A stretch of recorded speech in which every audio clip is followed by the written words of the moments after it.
Good afternoon, everyone, and welcome to Wild Earth's broadcast from the Sabi Sands, the Greater Kruger National Park and the Greater Limpopo Transfrontier Park, 3.5 million hectares of untrammeled African wilderness is where we find ourselves this afternoon. We're on a small section of it called Djuma, and we also traverse onto a place called Arathusa, which is not too far from here. There are no fences between any of the reserves that stretching to the Mozambique border and our Mountains, and up to the Zimbabwean border and way down to the Swaziland border. We're in an expansive area, bigger than Wales, bigger than Israel, bigger than the little-known country of Djibouti, and certainly bigger than Lebanon even. So, here we are, broadcasting live to you across the world. I've got Andrew on camera behind me. He's covered his face today because he looks like Freddie Mercury, and he's tired of me sort of teasing him about that fact. He's still quite injured from this morning's safari, where we managed to slice up most of his skin as we bashed through the bush trying to find some lions. In the control room, we have Nikki and Eugene, one of whom has sultry tones and the other who doesn't. I'll leave you to decide who is who. And then on the other vehicle, we've got Scott behind camera and Brent, the irascible Brent Leo Smith, presenting to you this afternoon. Our plan this afternoon is we were around about where we saw a big pride of lions this morning. We lost them in some thick bush, and we're going to try and find them again. There was a squirrel alarm calling off to the right there.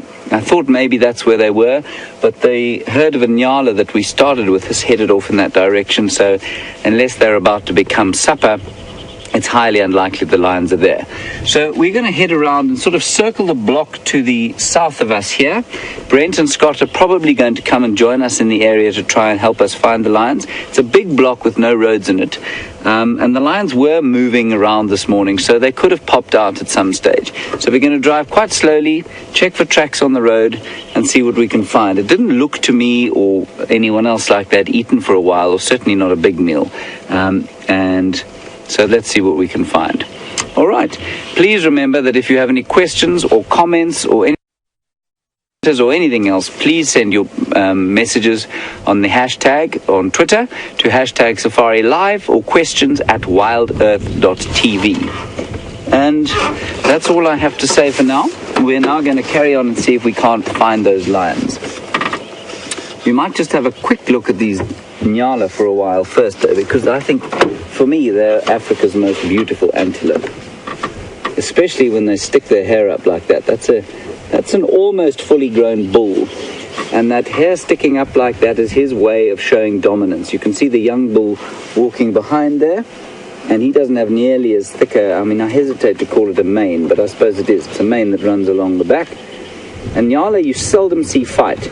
They show their dominance by raising their hairs on their back like that, and in so doing, apparently it's quite intimidating to younger or less dominant bulls. He's not quite at full size yet.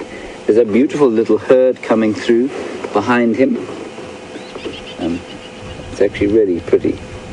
Some lambs and some ewes.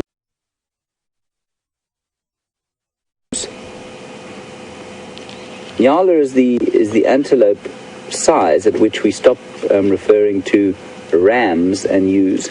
So you've got nyala bulls and nyala cows or ewes. That's sort of where anything smaller than a nyala is a ram and a ewe, and anything bigger is a bull and a cow.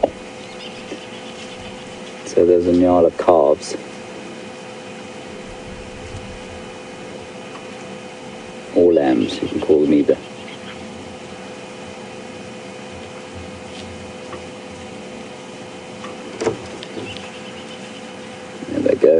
Browsing away. Quite nice to be a browser at this time of the year. You can see from the grass, it's all brown and yellow. It's gone into the winter colors quite soon. There's a stunning picture of that nyala bull. Apparently the white under the eyes is so that they can reflect light into their eyes, because they normally live in thick bush. I'm not convinced by that myself. I think we often look for reasons for things, and maybe you're not necessarily always that accurate about it. He's also got white tips to his horns. You can see that. No, you can't see that, sorry. No, you can see that. He really is a stunning specimen. The Nyala can also hear that squirrel alarm calling. There's one just to the left of that, Andrew. The bull to the left of it is listening intently down the drainage line to see what he can hear.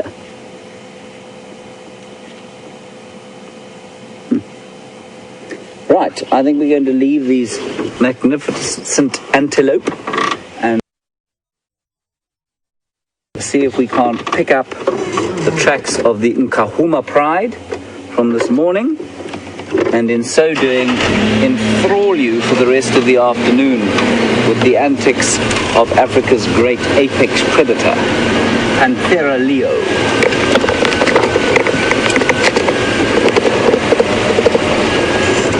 I'm not going to go this way because it's going to signal.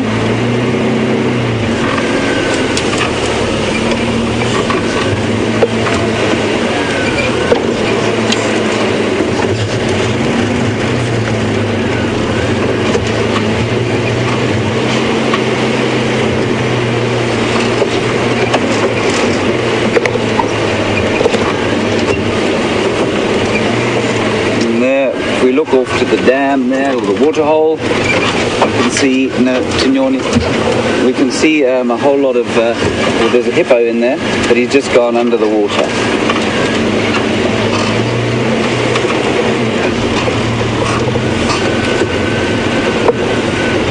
So we might come back to see him come out of the water a bit later. Right, lions, here we come. Freddie and I are on the trail. It started off a very cool day, about 15 degrees Celsius, which is 59 degrees in Fahrenheit. Oh, here we go, already. Here are tracks of the lions right here.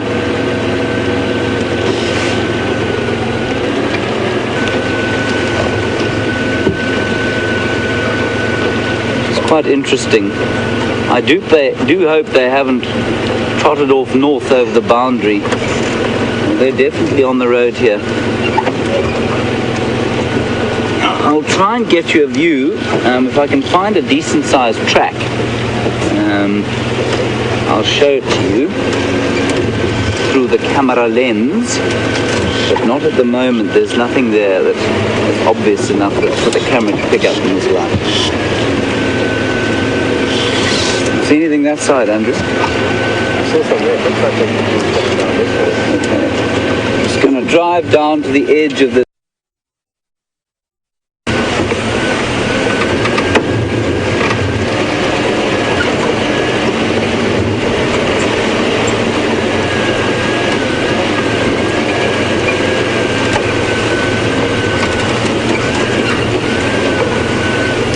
Rather pleasant to just find them lying in the sand here.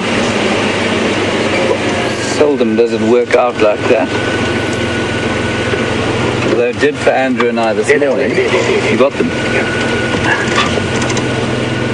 Andrew, for the 4th time today, has spotted the lions while I've been blethering on about nonsense. Right. So I'm going to stop here quickly, just to give you an idea of what we like to call the moment of discovery. So we spotted this magnificent animal lying as they are, fast asleep.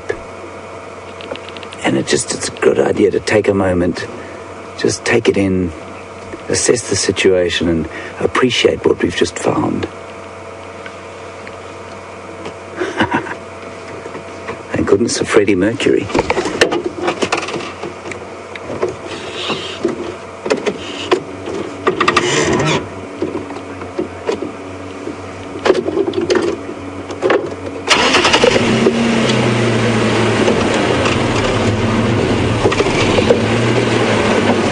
So So we're just going to get a little bit closer. I'm going to try and go round the bottom here, but we might have to come from the top.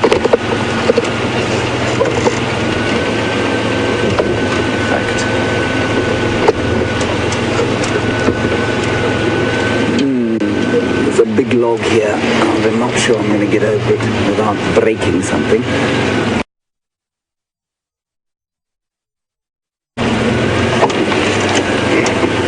Hold on, Andrew. Holding on. Oh, one wheel over. There goes the sump. There we go.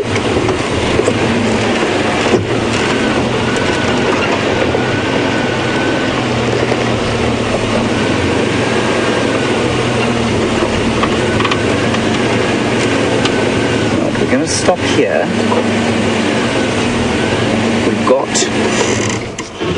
We've got most of them in view. A particularly unflattering view of one of them.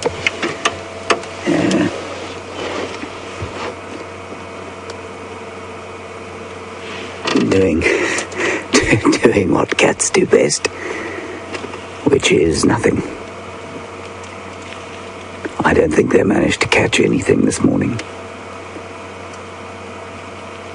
Wow, we're lucky we picked those tracks up. That's fantastic.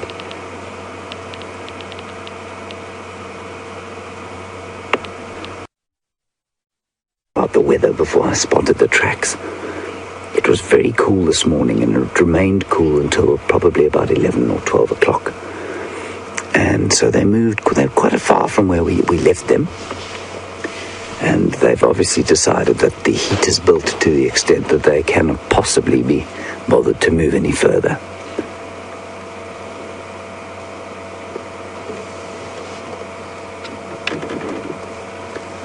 Fast asleep, but they're hungry. Now, you can tell a lion is hungry from how fat they are. Remember that unlike with a human being, they don't lay down fat like we do. So, you can't. But the same doesn't really apply for the animals out here. Because they eat a diet almost exclusively of protein, they don't lay down fat. And so when their stomachs are empty, they're hungry. And you can see their stomachs are empty, especially on the... Yeah, that's a good one. You can see that one is quite hungry. And panting slightly. It's not very hot now, so it's probably about, I'm going to guess at about 23 degrees Celsius. So sitting at around 75 degrees Fahrenheit.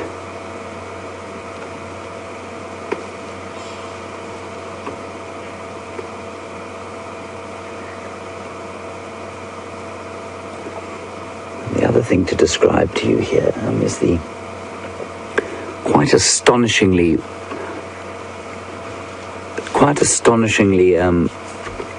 pungent odor that is surrounding this area.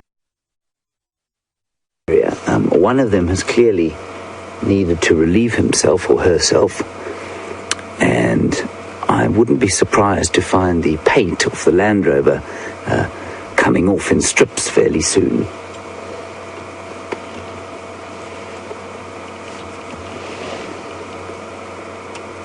Seems to be an injury on the one there, Andrew, that one that you're on there, on the top of his head, or just behind her neck.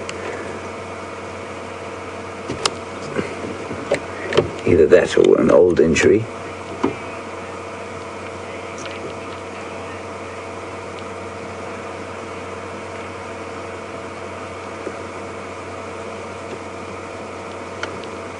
So that injury is most likely a result of a fight at a kill. Lionesses will not normally fight too much, but at a kill they will tear each other apart to get hold of some meat, and that's often where they'll get hit. So they'll protect a piece of meat by cowering over it or grabbing it and pulling it in towards them and hunching over it, and if they get hit, the claws from another lion will come down on that area and rake away and do damage like that, especially if there's a male eating in the area.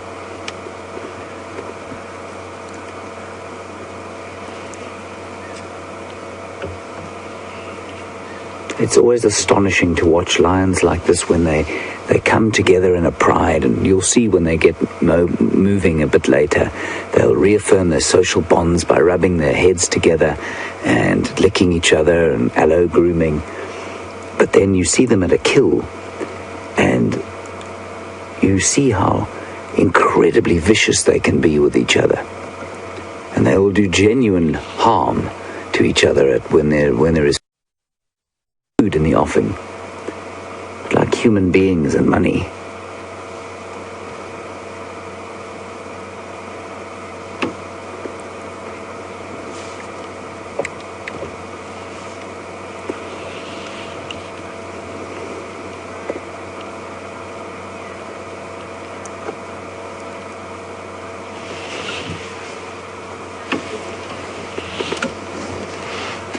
Carol in Montana, you'd like to know if the flies that bother things like hyenas by biting their ears, or any injuries they have, would bother the lions, and the answer is absolutely yes, they would. It's the same species of fly that we get out here, but as far as I know, none of them are specific to the different mammal species that we get here. Thanks for your question.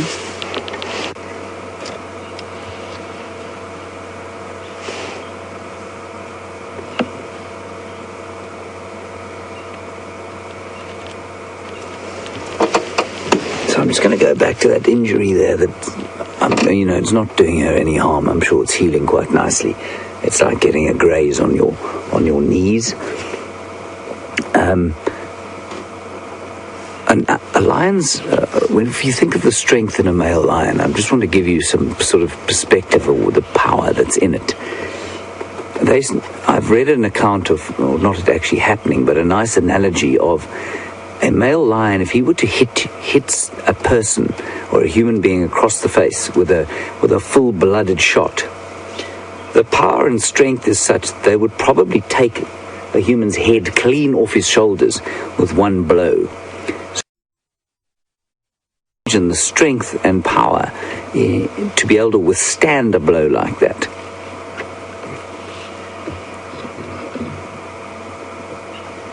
And while they lie here completely inert, it's almost impossible not to notice, or it's almost impossible to conceive of how fast they can move when they need to.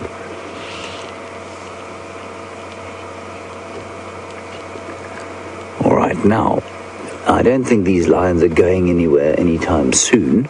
So what we're going to do is to pop over to Brent and see what he's found. I know that they're about to get off their vehicle to go and track something, so that's exciting. And we'll stand by.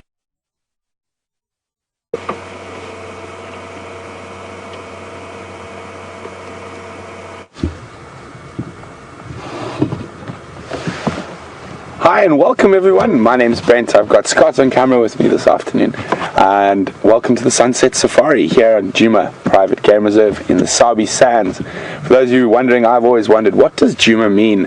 Djuma means where the lion roars in Shangaan, and obviously that's quite appropriate. The Sunset Safari, as James has already found, the Nkuhuma Pride. Well done, James. So Scott and I have been checking very carefully on Twin Dams Road around the Mulwati drainage, and another little area we call Ingwe Alley.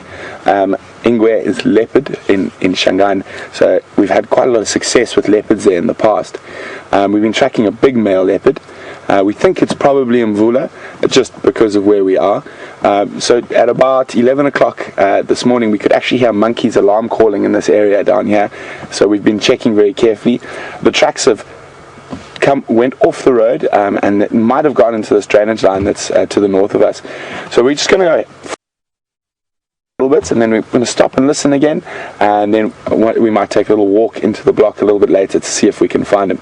But for now, we're just going to slowly meander down this Chele Pan Road and see if the tracks have crossed out.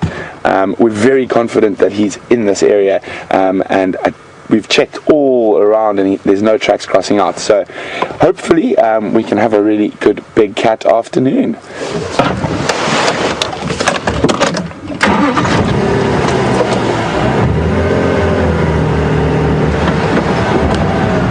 So when we're out in the bush, it's really important not only to use your eyes, but to use your ears. Sometimes, in a lot of cases, you find more animals by listening than you do by actually spotting them right out. Lots of different things are letting you know what's around. I mean, even the tiniest little blue waxbill can give away the position of one of the apex predators.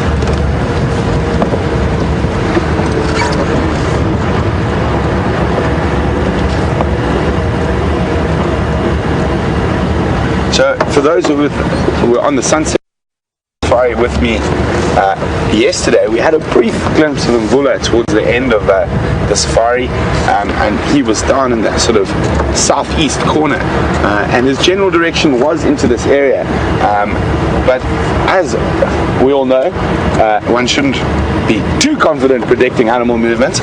So guys that are watching that Djuma cam, keep an eye out. He might change direction and head back that way. So if you guys are first time viewers, welcome on safari. Welcome to the back of our game drive vehicle. We're really excited to take you out on the sunset safari, and we are interactive, seeing in real time. We're also interactive, so you can send us questions about what we're doing or what we're seeing, and you can do that by using the email address questions@WildEarthTV, or you can use the hashtag SafariLive on Twitter. So we're coming up to the junction of roads, and those old-time viewers know I always talk about how important it is to check those junctions. A lot of the big cats use these roads as sort of highways, and the roads are generally built on animal paths that would have been there. So this is sort of just a double-laned highway as opposed to an elephant path, which is a single-laned highway, and they do that.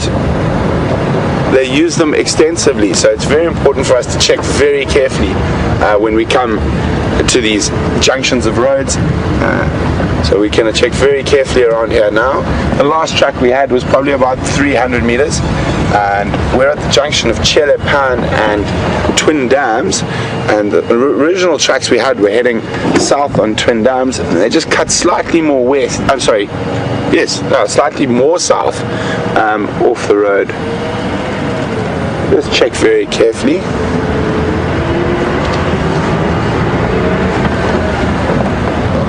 It's quite handy having Scott on the back there, an extra set of tracking eyes, always great.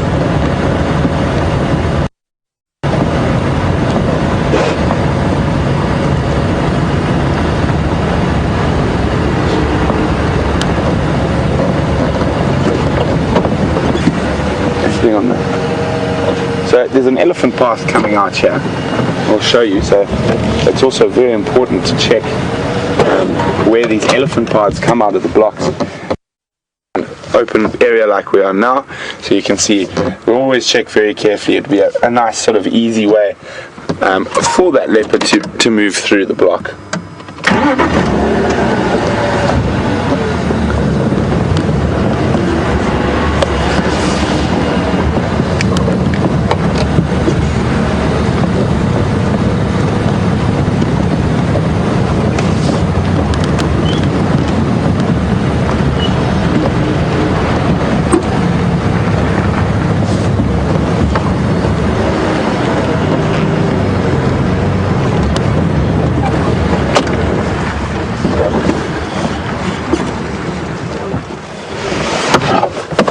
Hi Rosie from the UK. Thanks very much for your question and welcome on the Sunset Safari, Rosie. Rosie is saying hopefully we can find Mvula before dark so we can have a look at his eye to see if there's been any sort of update on that. As I said, I've said a few times, I don't think it was a major injury. Looked more like a burst blood vessel in the photographs that I did see, and it could have been from mating, could have been fighting with another male, or he could have just been kicked or taken a knock while he was hunting. But those type of injuries are quite common in leopards, and I'm pretty sure he's doing quite well, and that would have, the swelling would have definitely gone down. There might still be a bit of residue from the blood vessel, but it would be very interesting if we do find him while it's still light and we can actually have a decent look at that eye. So fingers crossed that this is Mvula and we do actually find him. So So we're just sitting here on the edge of this drainage line. As you can see here, a nice thick bush, and the leopard would have probably moved into this area during the day as it got more hot. We're just standing by here for a few seconds. We're going to listen, see if we can hear any alarm calls while we're trying our best to find this cat. We're going to go across to some more cats with James, and we will catch up with you a little bit later in the drive. Enjoy.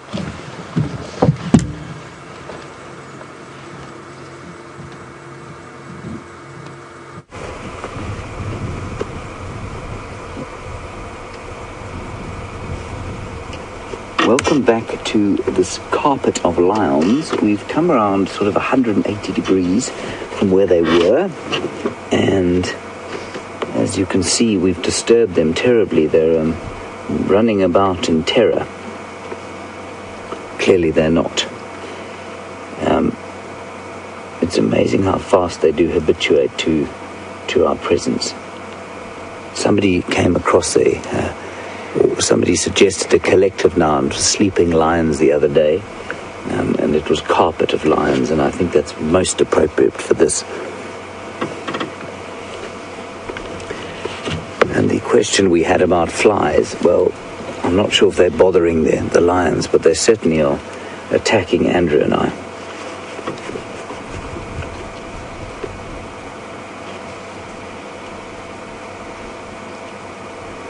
I mean, the scene looks almost set up, doesn't it? They couldn't be more blissfully asleep if they tried.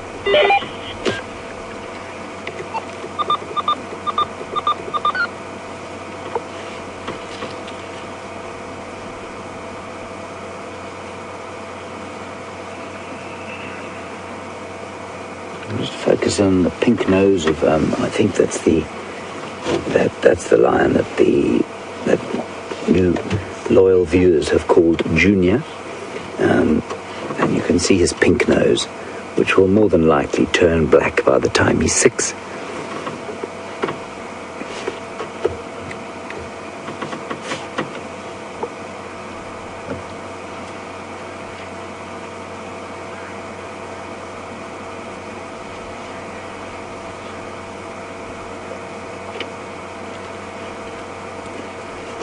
Hello, Pamela.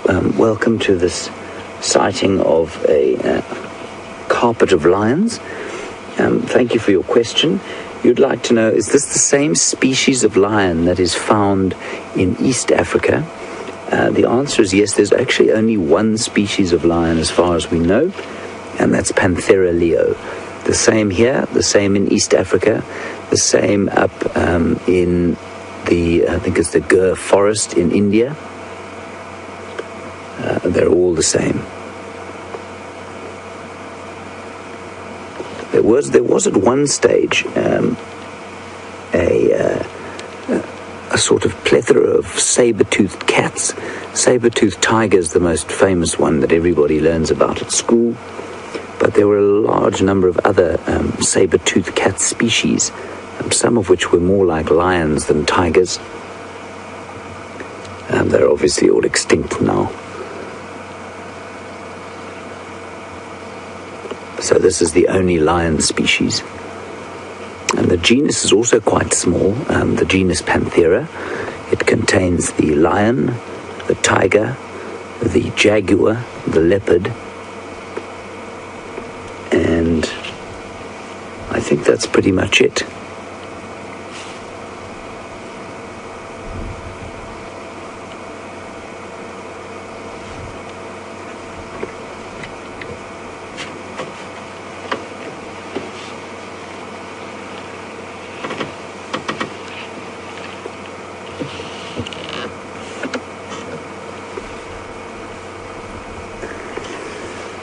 Hello, John Q from Connecticut. Lovely to have you with us, and thank you for your regular contributions. We really do appreciate them. Please keep them coming. You want to know what waterhole we're at? We're at Buffelshoek Hook Waterhole, and so in the far sort of northeastern side of our reserve.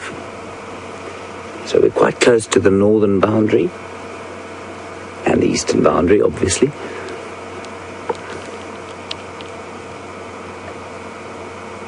think the lions probably would have drunk earlier today before they decided to lie down and do nothing for an extended period.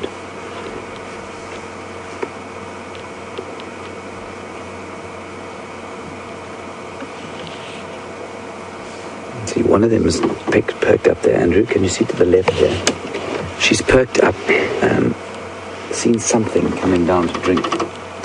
It's the herd of Nyala that we had at the beginning of the drive.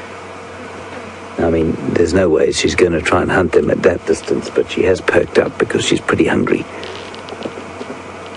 Can you see her properly? Not properly, but I can see it. Forward. A little bit forward. It's going to sneak forward.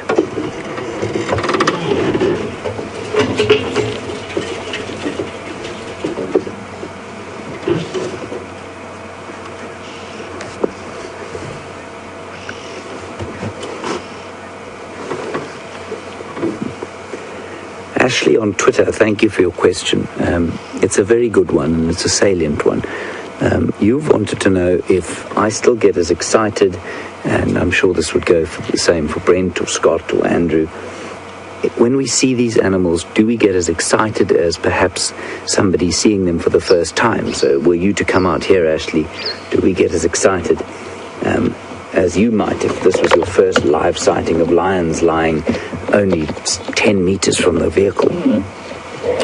The answer is yes. Sure, we don't, we get used to seeing some of the things, but the thrill of seeing them, I mean, the thrill of seeing that male lion this morning was profound for me. It really did give me a shot. It gives you a feeling of a sense of real kind of primal earthiness and wilderness, which never gets old. And certainly as the more time I spend out here, sites like this certainly don't get any less interesting or any less enjoyable to me. But what I find is the more time I spend here, the more the smaller things, the more the atmosphere, the more the smells and sounds start to infiltrate into me. And so an area like this becomes more and more special the longer you stay in it. It's impossible to appreciate everything that a place like this has to offer in a sort of 3 or 4 day visit, or even in a few years.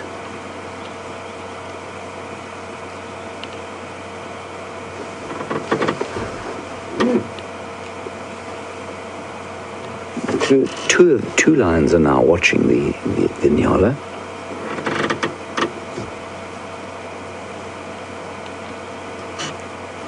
Hoping, no doubt, that the Nyala will swim across the dam and walk up here to have a bite to eat. That's not going to happen, though.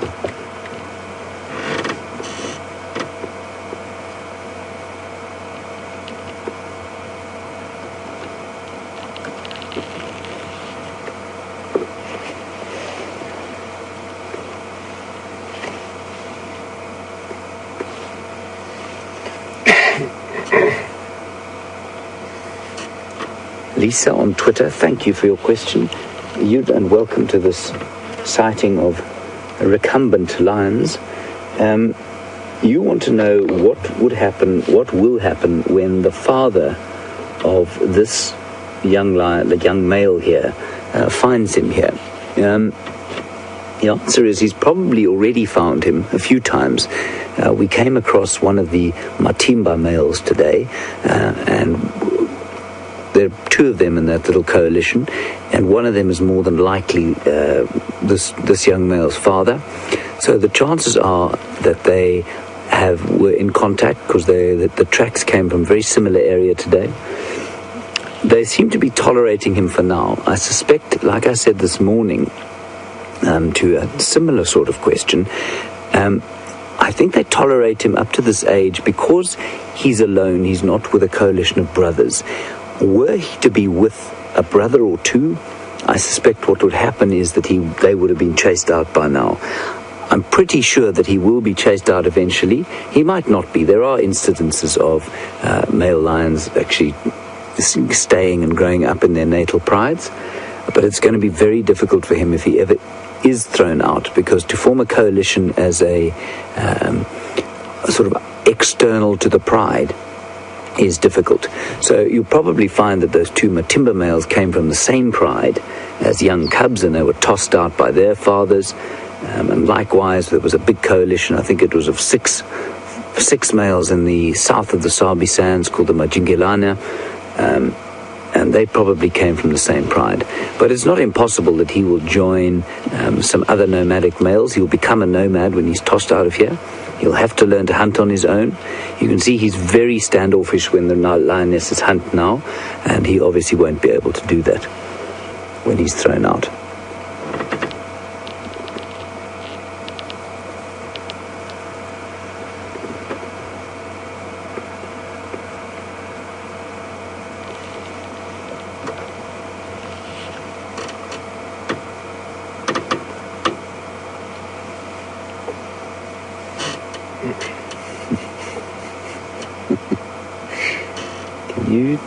Andrew, can you go in on one of the paws so we can try and get a look at the claws?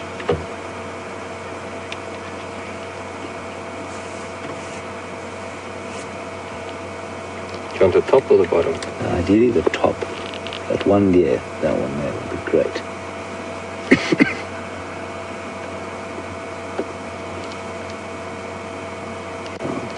So you can see there the sort of foot of, or not the sort of foot, the foot of one of the lionesses, and out of that foot will come 5 razor-sharp claws when the need to kill comes around. Those claws are incredibly important during the hunt. They might be used to grip on the ground as well, so she'll push them out when she's running fast. But they will be used to grab onto the fur of whatever prey she's trying to kill.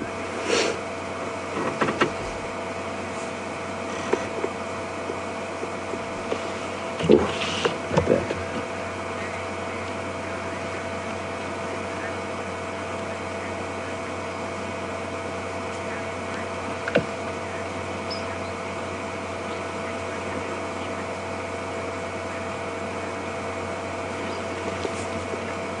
Jimmerlin in Oklahoma.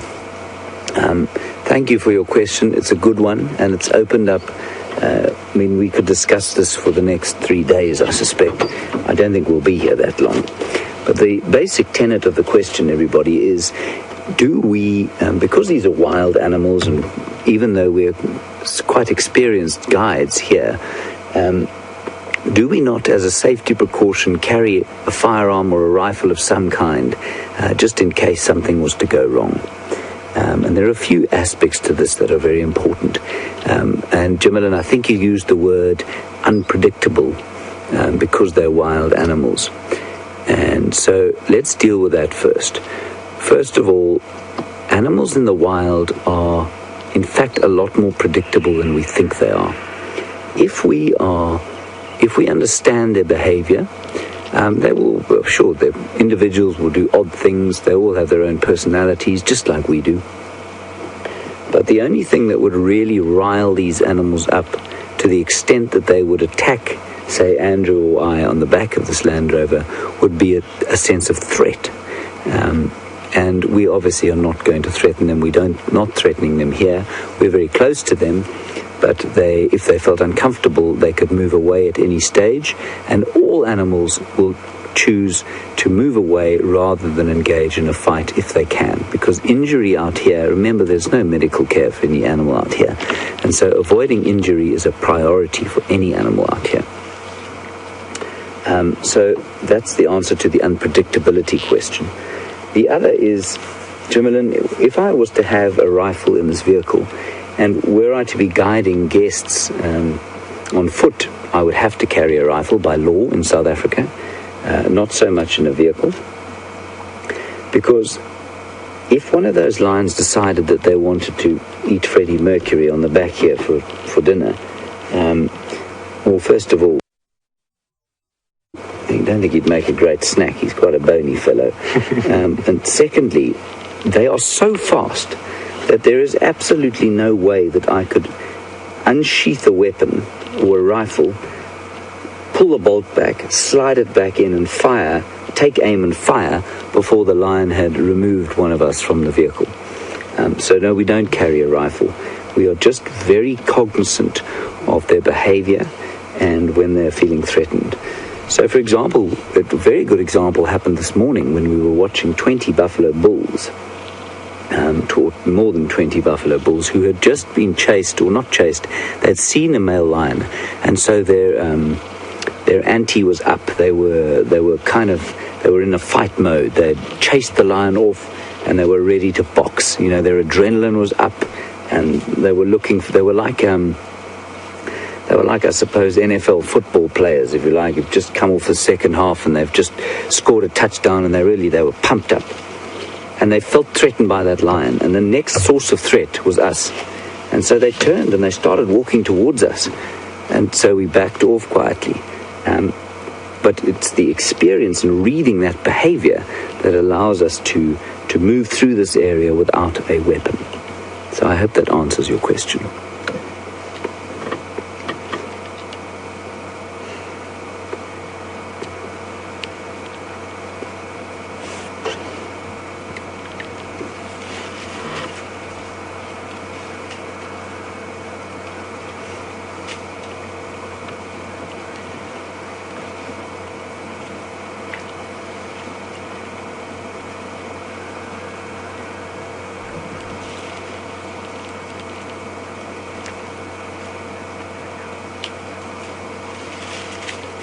So while we're sitting here and these lions are just sort of starting to get a little bit more active, I'm going to deal quickly with an issue. There was there you can see some of the claws coming out now. You don't want to be on the back end of one of those, or the front end, the sharp end. There was an incident yesterday near Johannesburg at a place called the Lion Park, where a tourist was in fact killed by a lion. Now, that kind of thing is obviously extremely bad for tourism in South Africa, and an extremely bad thing for conservation in South Africa, because conservation is normally supported by tourism out here.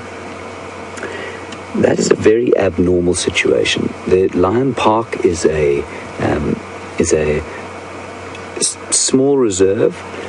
It's outside town, and the lions there have been bred in captivity. That means that they are, or they're circus lions or something like that. What it means is that they're not wild.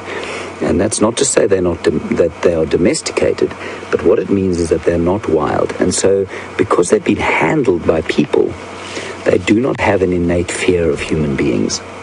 And because of that, I'm 95% sure these lions would stand up and run away. Even though I weigh 68 kilograms, and the smallest of these lions weighs almost double that, they'd get up and run away because they see us as the apex predator. When we raise them by hand or move them around and feed them by hand, especially, this is very common with wild animals, if you feed them by hand, they lose their innate fear of us. That little bit of activity was too much for her. She's going to have another 40 winks. But as soon as they lose that natural fear of us, then an animal this powerful and this designed to kill, this perfect wild killing machine, then they become dangerous. So the incident in the Lion Park is really an abhorrent or abnormal response to an abnormal situation. And as tragic as it was. And that tourist, unfortunately, who had chosen to disobey the rules, they had left their windows open. And that's what happened.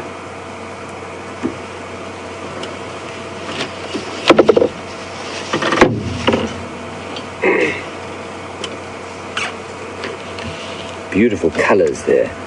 Golden on the pelage of the lion and that albizia tree, Albizia harveyi. Just a lovely mix of green and gold there.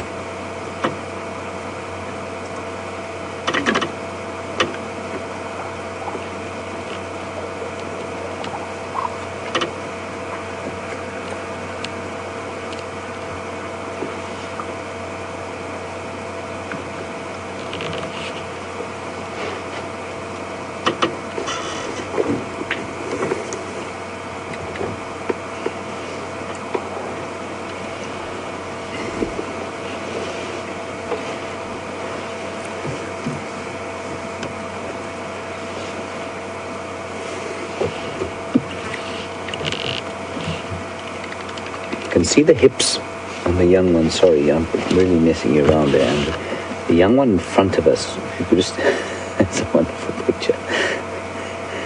There, you can see the hips on that young one there. Remember, on the lionesses, they look pretty healthy.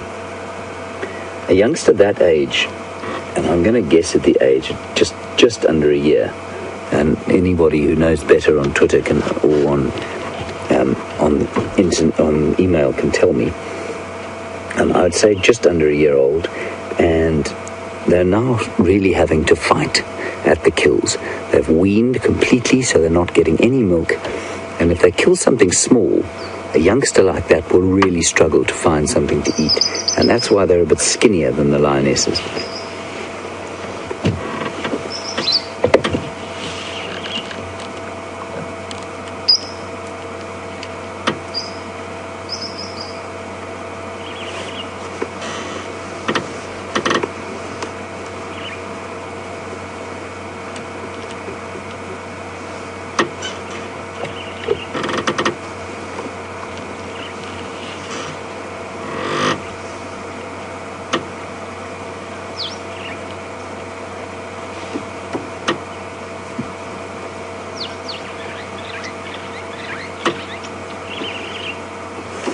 Gail, thank you for your question. Are you from Rhode Island, perhaps? If you want to know, can the other animals smell that the lions are here? So, for example, those nyala. Two factors are very important in that. The first is that, the wind direction, which way the wind's blowing. At the moment, there's very little breeze at all. That's not to say there isn't one. I can't sense one. There's probably a slight southeasterly zephyr blowing. But what is the most obvious smell around here, and even we as humans can smell it, is that one or two or all of them have at some stage of the day gone to the loo around here. And that has resulted in a green and foul and evil-smelling cloud surrounding the area we now find ourselves in. And so any animal with half a nose will smell them from a long way off. I suppose your question is more aimed at does a lion have a distinct smell? The fur, for example, and the answer is definitely yes. So animals will smell lions. Lions will try and use the wind when they hunt, but not always. I mean, the smell can be broken. It's difficult to pick a direction of smell if you're in thick bush. But certainly any animal, it's incredible to watch if you're on foot, for example. Just going to be quiet quickly. That is a chin spot batis that is alarm calling at the lions.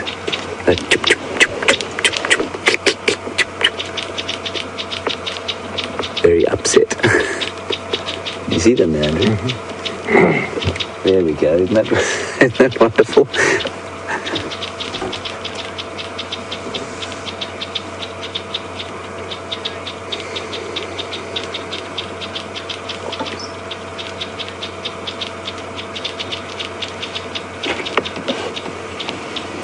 Doris, thank you for your question. You want to know how many generations it takes for lions to become habituated to vehicles like these ones are. The answer is not even one generation. Because lions are so powerful and they're the apex predator in the area, that very little makes them afraid. So, yes, when they first see a vehicle, they will often sort of run away and then stop and look and run away and stop and look. But in a few weeks or months, they relax completely. As soon as they realize that we are no threat. Leopards take much longer than that. Leopards can take years before they'll relax. But one generation, if you can get a semi-relaxed mother leopard and she's got cubs, normally the cubs will become very confiding quite quickly. So lions, because they're just not threatened by much, are normally very relaxed around vehicles almost immediately.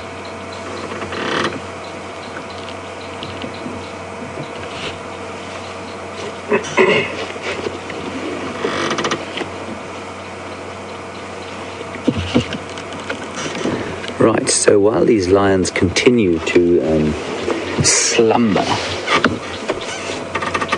if it's possible to sleep hard, that's what these lions are doing. We're going to cross over to Brent and see what he's found. He's been tracking, and we'll see if he's managed to come up with anything.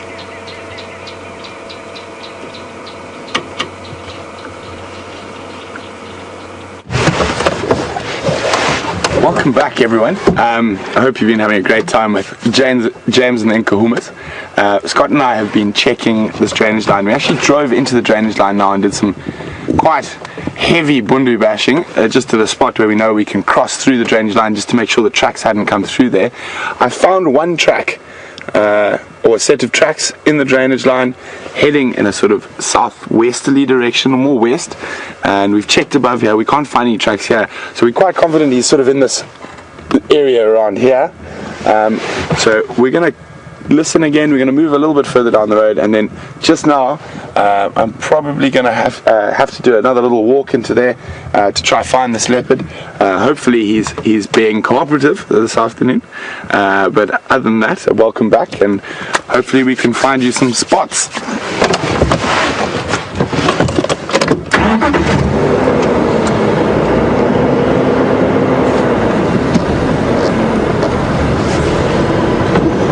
While we're perusing this area, I'm going to give you guys a tree to have a look at. I'm actually going to tell you what the tree. I'm going to do a bit of variation on the tree quiz today. We've got this beautiful little leadwood tree to our left.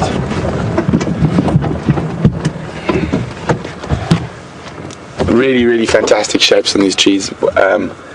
Really, really do like those trees.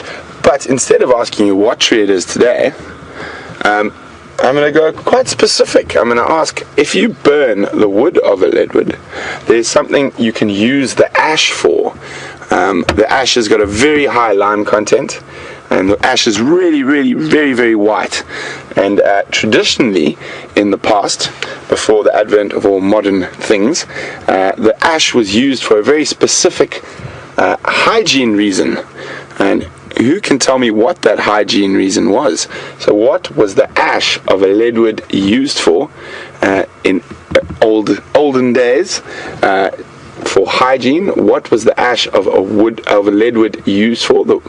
And you can send your answers to questions at WildEarthTV, or use the hashtag Safari Live on Twitter. So what was the ash of a leadwood used for in hygiene, in human hygiene? So we're just going to have a squiz down here. The Ingwe Alley Road goes off that way. We're just going to drive in here. We've had some really great times in this little section. Lots of little pans, and we were here with a wonderful big herd of elephants who were all mud bathing about a month and a half ago.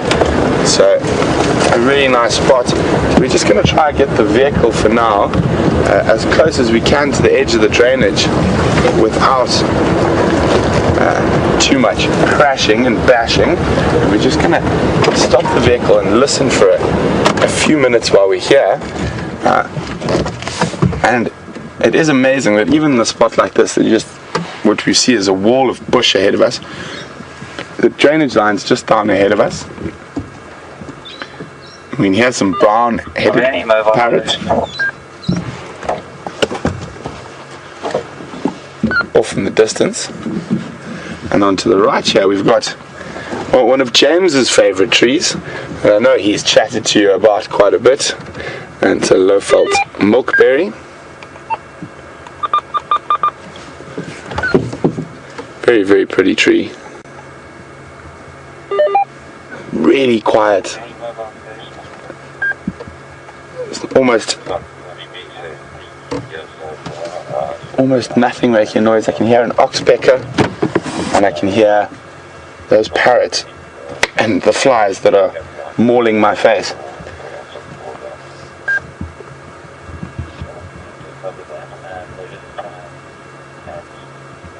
We can actually see a lot of tree species diversity in this area. Let's see if we can name a few of them. So obviously we've just been looking at that low-fault milkberry. And then if we go just off to the left of it... Oh, hang on. What you spotted? Look closely. Well done, geez, Scott. Well played. We're going to get in there a bit closer now, but it looks like there's some form of caterpillar feeding on this low-fault milkberry. So, is it on the further branch or this branch? The bottom, you can stop here as a starting point. Okay. I'm having some problems with our focus. No problem. I'm not sure what the story is. Ah, I see them there. So I will try going a bit closer now. I've spotted them. I'm just trying to make sure there's not any a bit closer. But some really... Aha. And I think I even know what they are.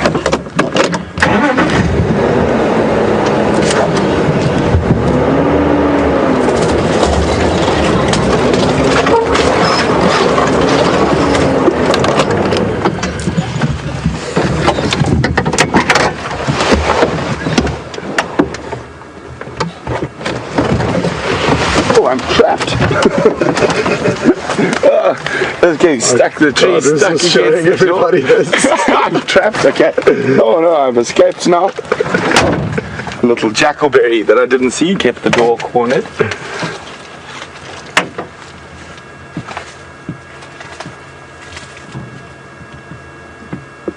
Wow, they're really, really beautiful caterpillars. I thought I knew what they were, but I think I was wrong. But I think they're everywhere, all around, different sizes. Very interesting. I'm pretty sure they're moth larvae, and judging by the size, I'm gonna go with one of the emperor moths. We're gonna have a quick look. I'm gonna go over the bonnet, not get stuck this time. Much easier. There we go. When I just grab my... What's your hand? Whoops, sorry. My big tree book for a second and see if we can find if there's any specific moth species that's larvae feed off low-fault milkberry. The other option is we could ask Jamesy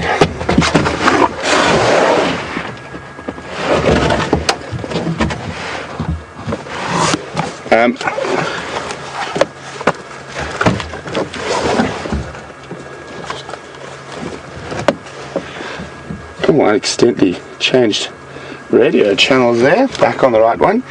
So just give me 2 seconds. But they do have very fine hairs, so that's why you definitely don't want to touch those ones. It'll be quite itchy. But there are quite a lot of them. And if we go up to this over here, Scott. I've got a good one here. I'm coming to you now. Okay, no problem. Oh, Scott's got some serious action there. A caterpillar on the move at high speed. Look at him go.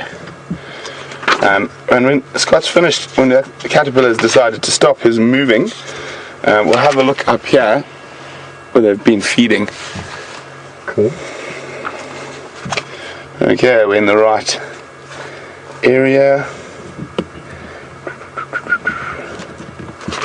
Low fault milkberry 732.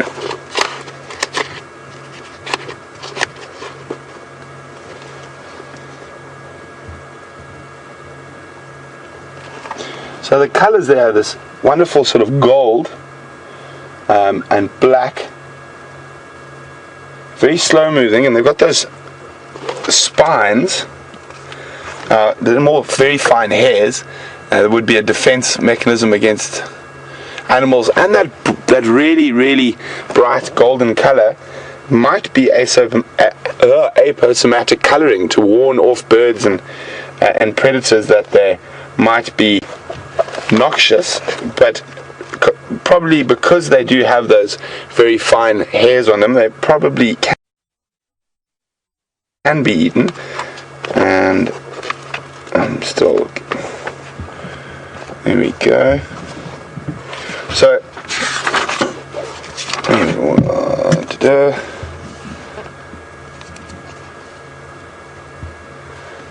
Let's see.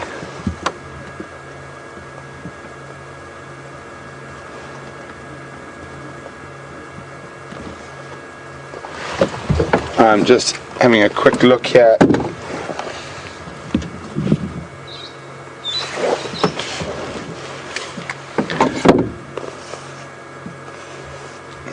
Okay, just having a quick here.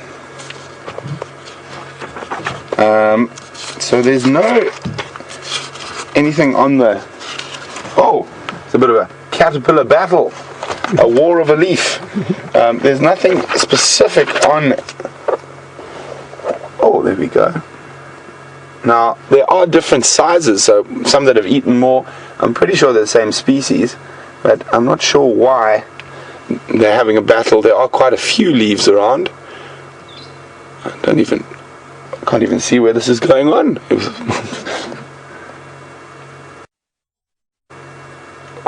Oh, it's heating up now.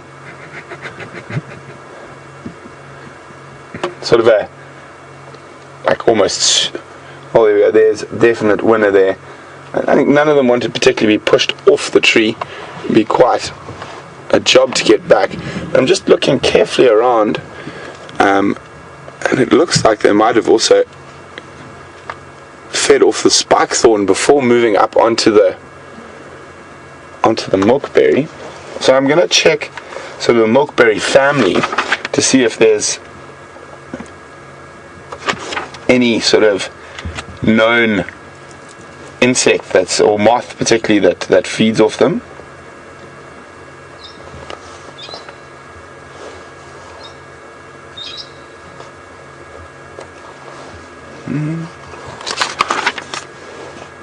I have a very fond memory of Manilcara, which is the Latin name of the milkberries, and I spent a lot of time around Manilcara trees while I was in Central Africa, and their fruit was sought after by both the great apes, chimpanzees and the gorillas.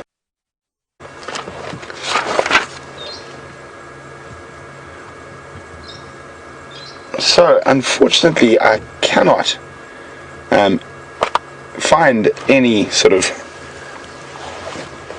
known plant that feeds off them, a known insect that feeds specifically off them, but they do have quite a milky latex. But the fruit is edible to humans, and they are very popular when they're flowering with a lot of different insect species. And the wood is termite resistant as well, so it's used traditionally in this part of the world for fence posts. Let's see if I can find that. The leaf.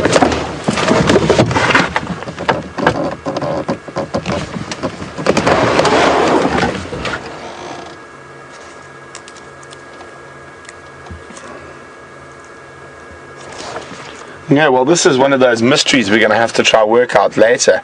But very, very good spot there, Scotty. Thank you, sir.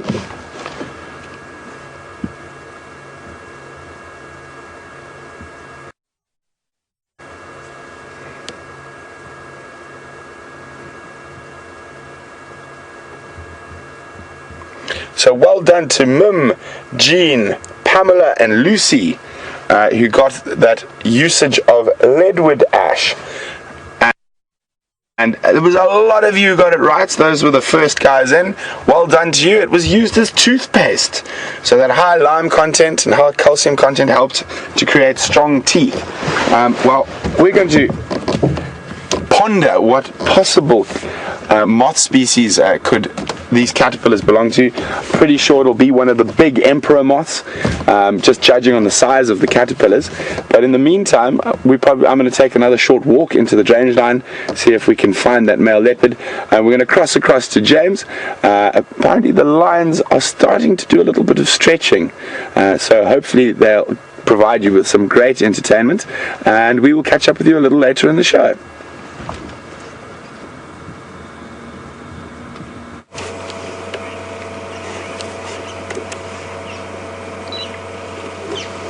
Hi everyone. Welcome back to this incredible lion sighting.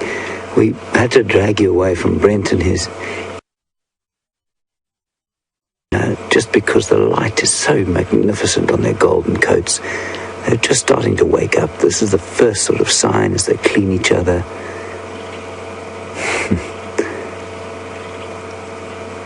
And you can just... This is the social bonding happening before they get up and eventually go hunting. They take longer than teenagers to get out of bed in the morning or in the afternoon.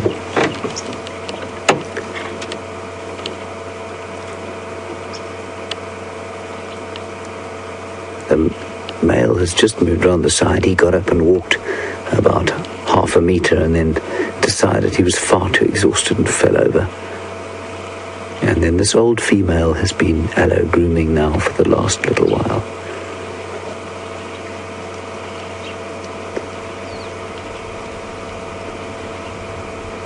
And as I've said to you before that night, you've all, a lot of you have had a domestic cat lick you. That tongue on the end of that lioness would clean off your arm.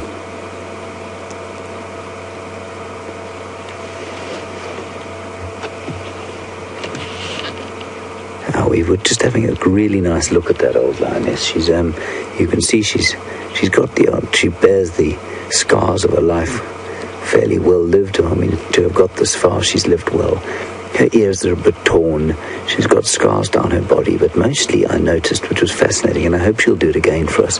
As she yawned, I could see that her right hand teeth, so her right hand canines, were much blunter than the left. And so she's obviously got a preference when she's eating to eat off the right-hand side of her mouth, use the right-hand carnassial. We have aging lions. Their teeth do go blunt, obviously, through wear over time.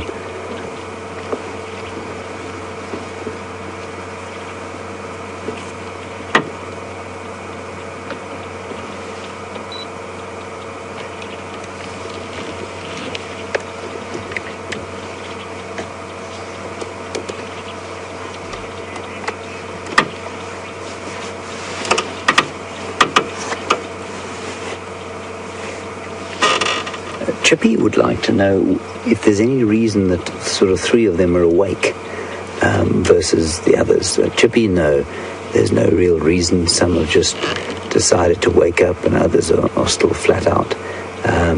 You'll probably find the younger ones are more resting than the older, but I know they're all slowly waking up now.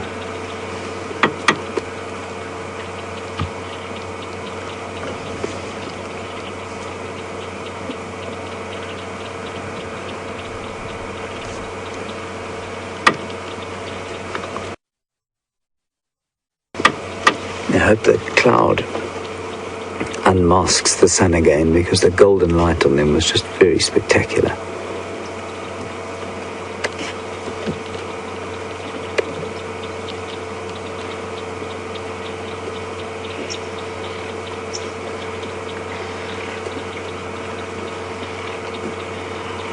Not sure what you can hear from where you're sitting, but there's a laughing dove calling in the background. Can still hear Chinspot Battis alarm calling from across the dam.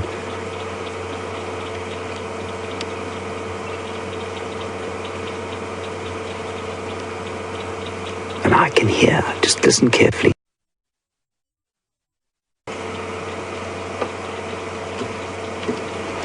Can you hear the lion's tongue? The lion's tongue. You can, if you listen very carefully, I think the microphone might pick it up. You can just hear the rasping sound as it scrapes across the scapula of the other lioness.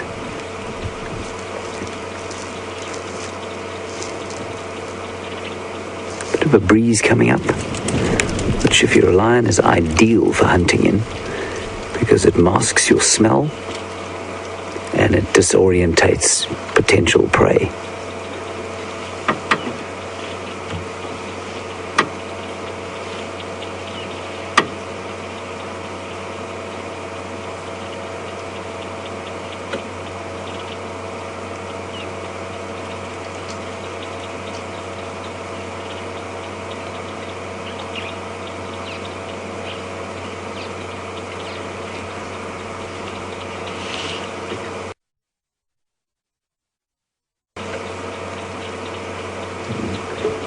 pity the hapless beast that comes across these lines tonight. Two of them have seen something. I can't see behind me. There is a Birchall starling, but I doubt that's what's got their attention, unless they're ornithological lions.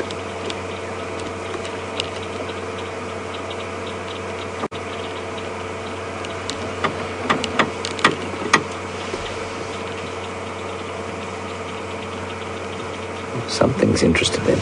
You can see the lioness that's just set up. She's bigger than the older one. Well, not necessarily bigger, but she's got more condition on her. She's clearly younger.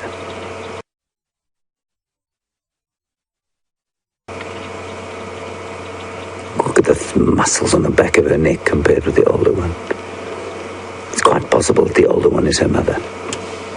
Now I can hear oxpeckers off to where they're looking, which means there's probably a herbivore there.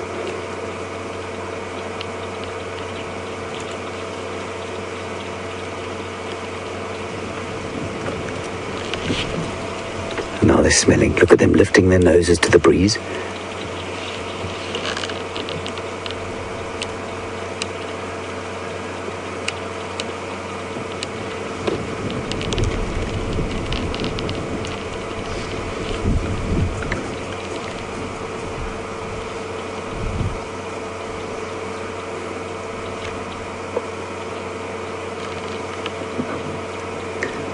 Can you get in on that foot there that's in frame? When we spotted the tracks earlier, we weren't able to show them to you, but basically the track on the ground is an in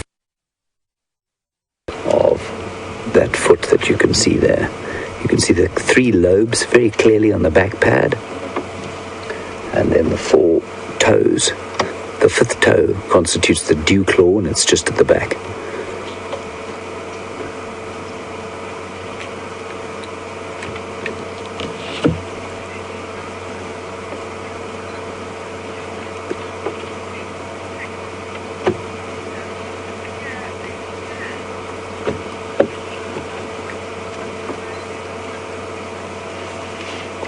Susie Johnson in California, welcome.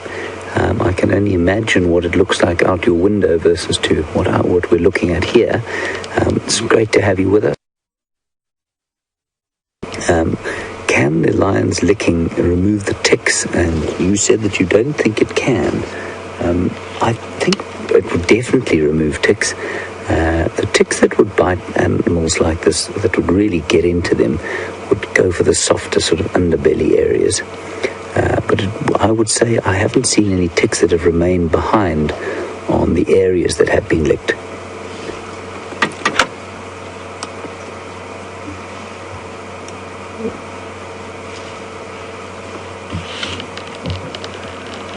You can see, I don't know, Andrew, can you get in on the ear here of the big lioness, not the one sitting up, the one just behind her? She's got an injury on the back of her ear there. There we go, you can see the blood red, and I'm willing to bet that's also from feeding, that she's taken a blow from one of her sisters or her mother. There's definitely some herbivore coming down to drink. I can hear from the oxpeckers calling.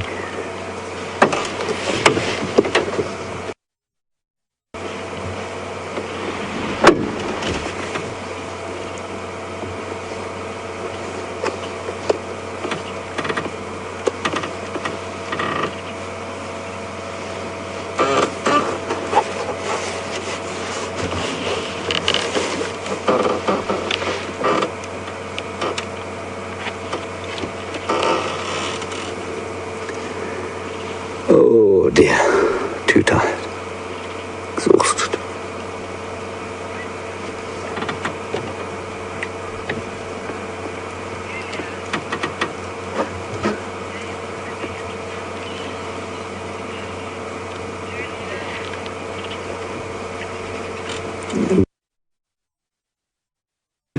I laugh not because of the question, but because I haven't ever thought about it.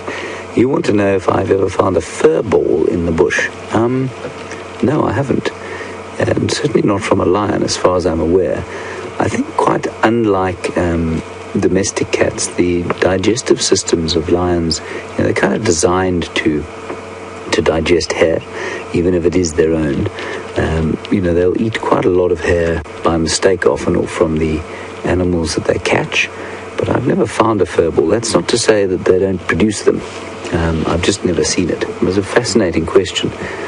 Perhaps you can get onto the great information highway that is the World Wide Web and see if anyone else has seen them. Let us know. It would be fascinating to know.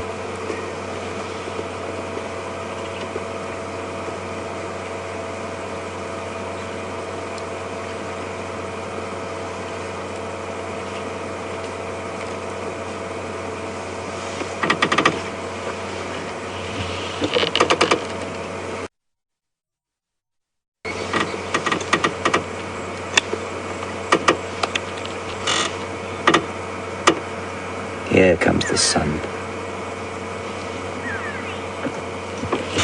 There's some glorious golden light now.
Hello, William in Denver. We're very happy to have you along. And thank you very much for your question. You're obviously a budding young conservationist, and I hope you're enjoying this lion sighting. What you'll find is that you want to know why the lions have got black on the back of their ears. And the reason is that if you look around, or when we're driving through the bush, just try and see if you can see any black or any white. Those two colors are very uncommon in this area. And so, because these animals move a lot through the thick bush and they need to follow each other and be able to see where they're going, that black on the back of the ears, same as the black pom-pom on the tip of the tail, helps them to follow each other through the thick bush when they're hunting. So they'll spread out and then just look from side to side, and they'll see a bit of black there and a bit of black here, and a bit of black behind them. And that's why they've got those little pieces of black there.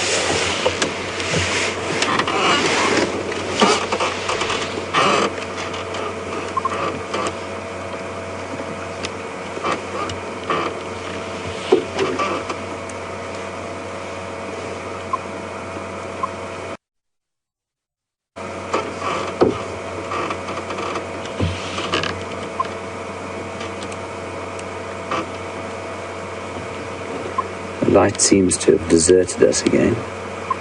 It's a bit sad, but that's okay.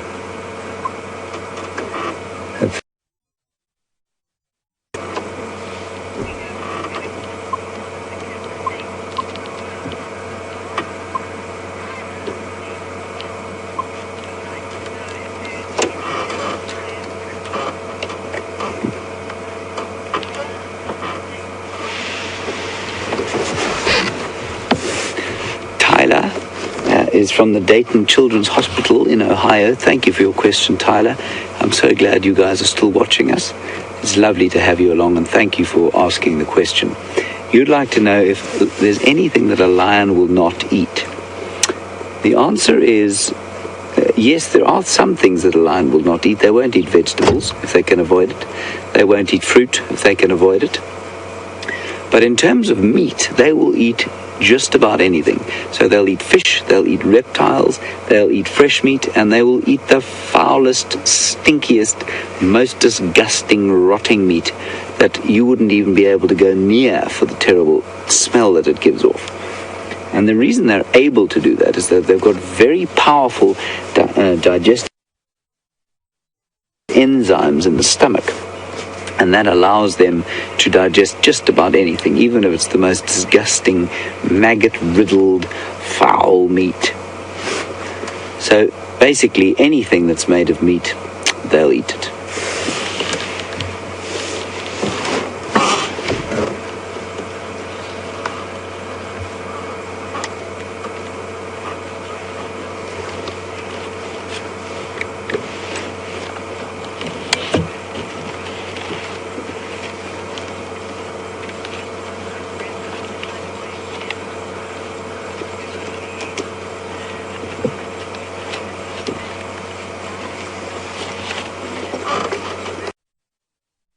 Around these lions and get a different view, but from here I don't think it's going to be a great idea. We can try. I tell you what, as the sun's going down, we'll move around to where we started with them, and that might give us some slightly better light on them. So we're going to do that now. As you can see, it don't look like they're going nowhere.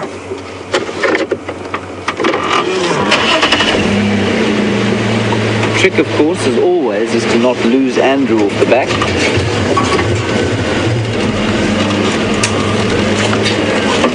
Luckily, the bush is not too thick where we are now.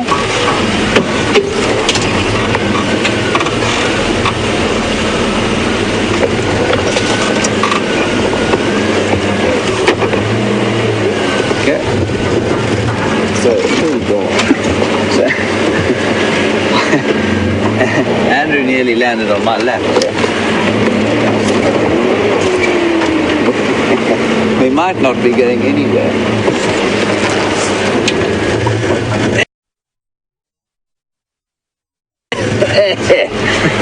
Right.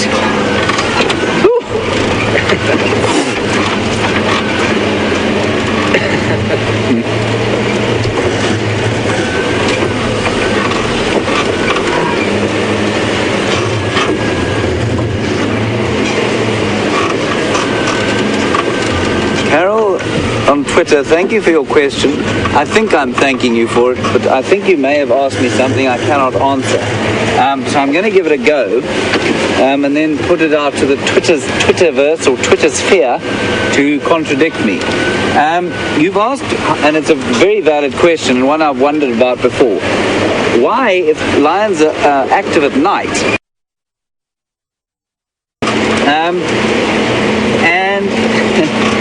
the only answer I can give you is that lions, of course, don't see like we do at night. They see much more in black and white, and so the contrast is much greater, and they don't see color.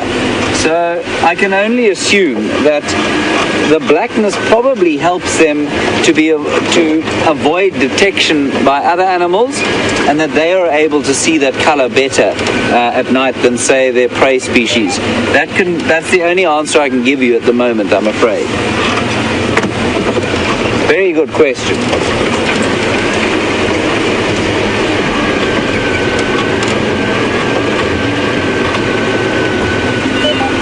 Well, I'm glad we got out of that. Wouldn't have been fun to try and dig ourselves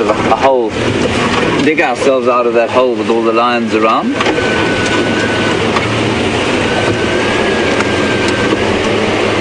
So there they are again.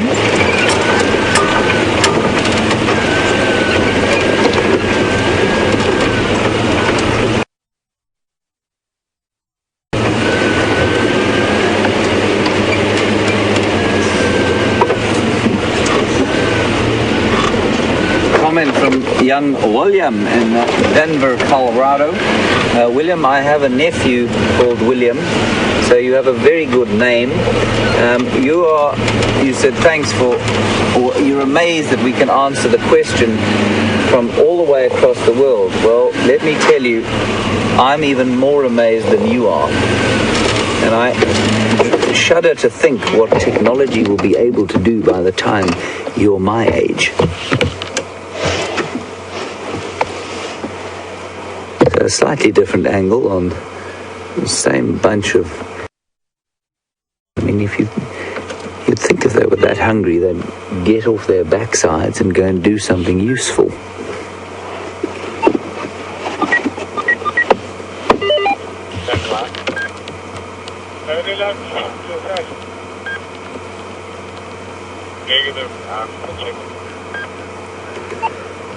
Oh, got a big yawn there, I'm afraid, Andrew. Sorry.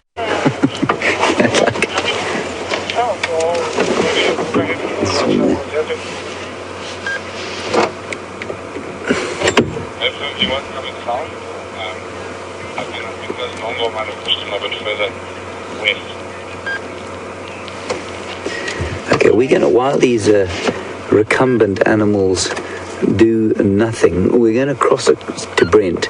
I think that he did have some success finding something on foot, but I'm not sure what the status is there. So we'll go back to the irascible and highly skilled tracker that is Brent Leo Smith. We'll see you just now.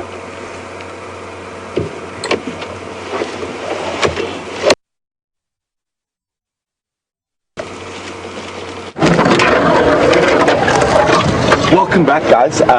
So I found really fresh tracks of that male leopard, and I walked through the drainage line and I spotted him very briefly on foot.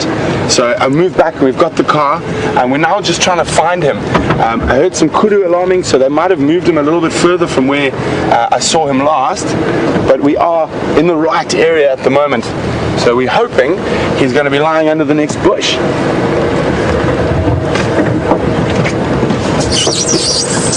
But it is a really thick area around this drainage line.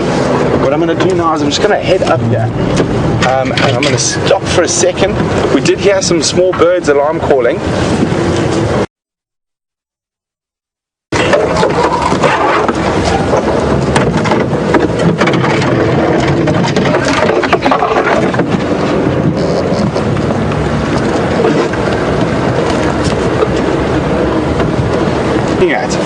I think it, and the brief visual I had, I think it's possible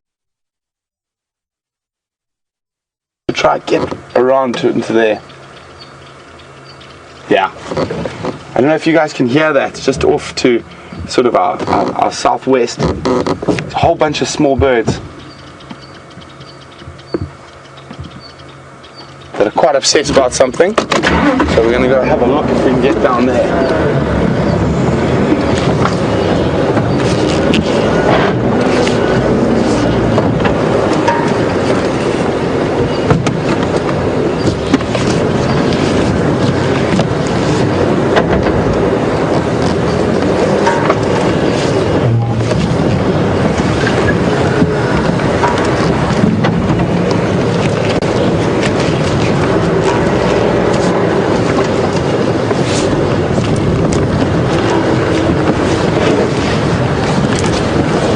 Going to try see. I don't think we're going to be able to get a vehicle down here. I'm just going to try see if we can see.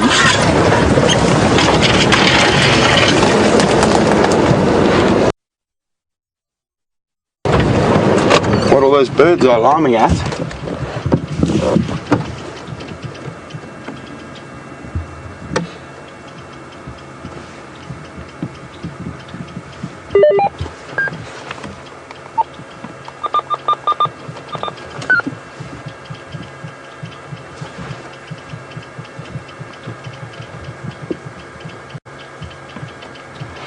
Very consistent alarming.